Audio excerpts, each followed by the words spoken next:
tout le monde et bienvenue pour cette nouvelle vidéo. Je suis super ravie de vous retrouver pour une nouvelle vidéo car je sais que ça fait très longtemps que je n'ai pas posté. Et cette fois-ci, j'ai une très bonne excuse. Comme vous pouvez le voir sur le titre de la vidéo, j'ai déménagé au Royaume-Uni. Pour vous faire court, cette vidéo n'est pas un guide sur comment s'installer ici. I don't have time for this, vraiment. Comme d'habitude, j'ai mon petit carnet. On va commencer par la raison pour laquelle je suis venue ici. Say what you wanna say to me now.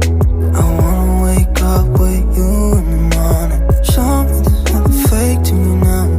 I wanna wake. Si je suis venue ici, c'est parce que le Royaume-Uni représentait pour moi mon canon. J'ai toujours vu le Royaume-Uni comme étant ma terre promise, ma terre de liberté, ma terre de guérison, comme étant un nouveau départ. J'avais vraiment une vision très utopique de la vie ici et de ma vie ici. Je ne suis pas simplement venue ici d'un point de vue personnel, mais aussi professionnel. En tant que prof d'anglais, je trouvais ça important de résider dans un pays anglophone un peu plus de 6 mois afin de s'adapter à la langue, d'améliorer sa prononciation, aussi de découvrir le système éducatif britannique, car c'est un système que j'ai beaucoup idéalisé. Je voulais vraiment expérimenter ça afin de revenir en France avec les meilleures méthodes d'éducation possibles, d'apprentissage des langues, etc. Donc voilà, ce n'est pas juste personnel, mais c'est aussi professionnel. Bien sûr, la réalité est tout autre. Premièrement, il y a la solitude. J'ai vécu 1 an seule, à 4 heures de route de ma famille. Et bien sûr, je me sentais seule, mais ça allait. Ça allait parce que j'étais toujours en France, parce que j'allais les voir dès que je pouvais. Mais là, je suis dans un autre pays. Je ne peux pas aller les voir quand je veux. Donc du coup, la solitude, elle est différente. Elle est différente parce que quand je suis arrivée, je n'avais aucun repère. Donc tu te sens très vite seule. Tu n'as pas forcément d'amis, tu n'as pas forcément de connaissances. Plein de codes que je n'avais pas. Et en fait, j'ai dû m'adapter. En fait, voilà, c'est en fait se sentir étrangère. Voilà, je me sentais vraiment étrangère dans cette ville, dans ce pays. Donc c'était très dur déjà d'être seule à gérer tout ce qui est administratif, immigration, etc. Et être seule à devoir s'adapter. Ensuite, il y a le choc culturel. Donc j'ai noté plein de choses pour le choc culturel. J'ai noté les conducteurs. Ici, les piétons n'ont absolument pas la priorité. Voilà. Donc moi, en tant que bonne française, je traçais comme je voulais. On faisait que me klaxonner. Parce qu'en fait, les piétons n'ont pas la priorité. Donc ça, c'est un truc, j'étais choquée.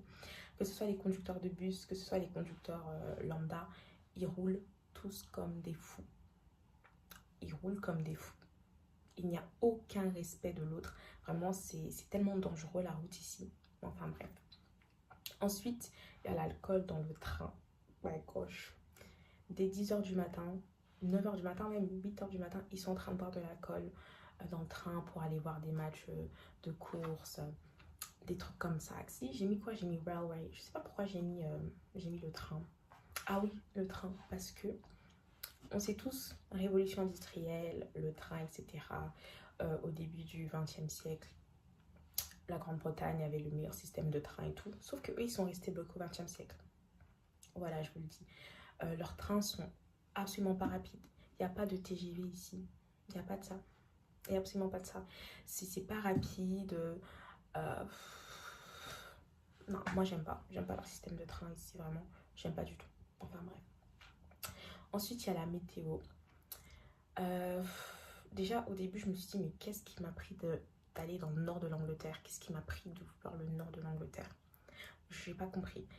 Mais depuis le début 2026, il a fait que pleuvoir. Il n'y avait aucun soleil, aucun rayon de soleil. Nada, niet. Que de la pluie, que du gris, que de la neige. C'est juste horrible. Mais ça va, j'ai réussi à tenir sans vitamine D en plus parce que... en fait, je me dis, je suis dans un nouveau pays. Genre, c'est pas ma ville à vie. Donc, j'en ai que faire. Après, tout ce qui est vie sociale ici, c'est top. Vraiment, vie sociale, les gens chattent rapidement avec toi. Les gens viennent facilement à toi. C'est super facile de se faire des amis. J'ai participé à énormément de Black Events. Et je me suis fait plein de contacts. C'était super de discuter avec plein de gens, etc. De se faire des amis et tout. Enfin, de sortir, de découvrir le pays avec d'autres personnes. Donc, niveau vie sociale, je n'ai pas à me plaindre parce que dès que je suis arrivée, vraiment, j'ai eu mon réseau de potes. Donc, en vrai, that's about it. Je suis emménagée en septembre et depuis septembre, j'ai vachement changé quand même. Donc, j'ai appris beaucoup sur moi. J'ai appris que j'avais une âme aventureuse. Voilà.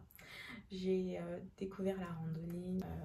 Dès qu'on me propose un truc, je suis en mode yes, je suis partante.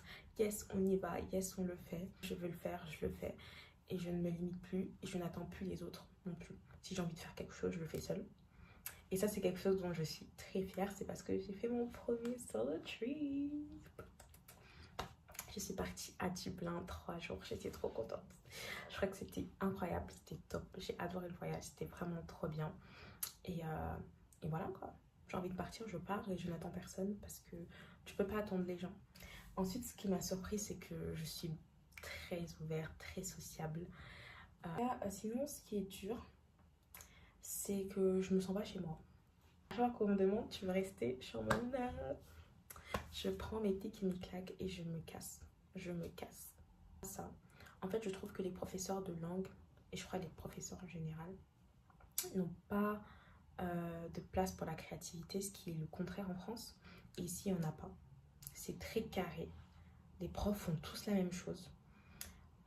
L'apprentissage des langues n'est pas fait ici pour permettre aux élèves de se rendre quelque part et de communiquer.